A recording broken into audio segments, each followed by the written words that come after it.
Welcome in the name of the Lord. We're from Thorndale Baptist Church and we're presenting our message today.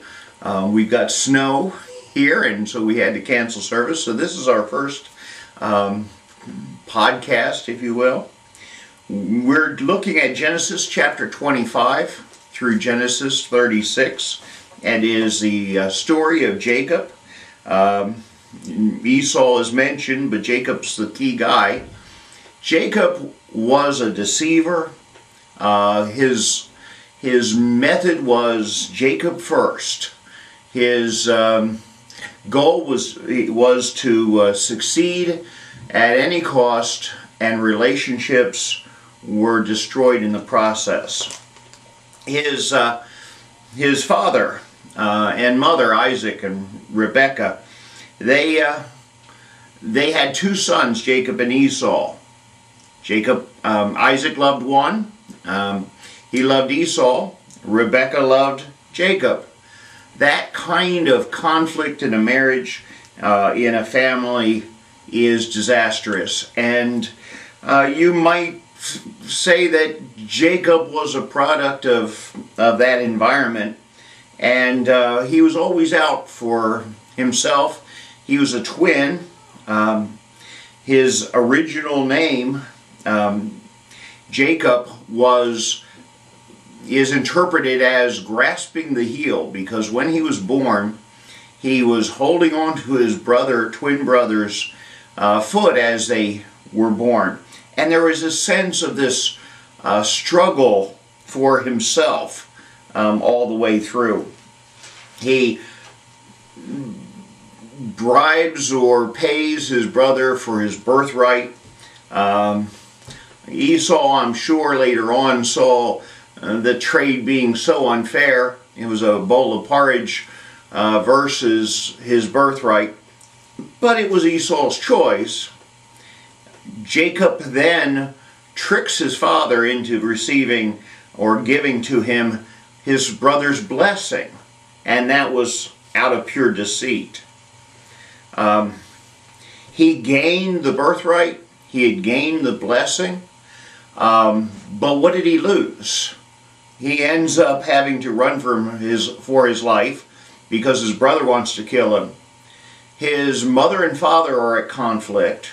He's deceived his father, so he and his father are at conflict. And so naturally the mother and father, he and his brother, everyone is at conflict. And so what he has gained from this are, in a sense, material blessings and relational tragedy. The next, as he escapes from there, running from his homeland, and that was the land that was promised to Abraham and Isaac and Jacob. This was the land that God had intended them to be in. Instead, he goes back to his original homeland, the land that Abraham had left, and he marries a cousin, the daughter of Laban. Again, now he's a deceiver. He makes a deal with Laban, his uncle, and wants to marry Rebekah, the daughter that is described as pretty. He works for 7 years for Laban. Now the deceiver is deceived, and he ends up being tricked into what I would consider the ultimate dirty trick. He goes to a wedding party to get married, and he ends up married to the ugly daughter. That is his description or his way of seeing her. Her name was Leah. If you really look at it, I think Rachel's the ugly one, Leah's the pretty one, because of some of the things that Rachel does. But in Jacob's mind, he had been tricked and married the ugly daughter. He works for 7 more years and marries Rebekah. So he marries 2 sisters. Now, if you think sibling rivalry between Jacob and Esau was bad, what about being 2 wives who are also sisters. Rachel and Leah are at conflict over the same man. Polygamy is never taught as a biblical concept that should be practiced. And you see the consequences of it. Now, again, not only is Jacob causing this conflict, but Laban's a part of it as well. Laban is a lot like Jacob. He sees Jacob as an opportunity for him to get ahead, and again, he doesn't care about the consequences. Leah has children. Ultimately, she'll have 6. Rachel will have 2. They give their handmaidens to Jacob. Again, here's slavery existing in the Bible. Again, it's never approved, nor is polygamy. And not only is there polygamy, the handmaidens are never married to Jacob, but they're given to him, and so there's adultery. Now, Jacob, I don't know that there's anything in Jacob that I would point to as being very virtuous. It's important to understand that when you read about the forefathers, the God of Abraham, Isaac, and Jacob, he's talking a lineage or a family line. And Jacob and Abraham and Isaac are not necessarily role models. If you were picking role models, you'd pick Moses or Noah, Elijah, Joseph. The next one in the line is a phenomenal person of God. But here you've got Jacob, and it's Jacob's story.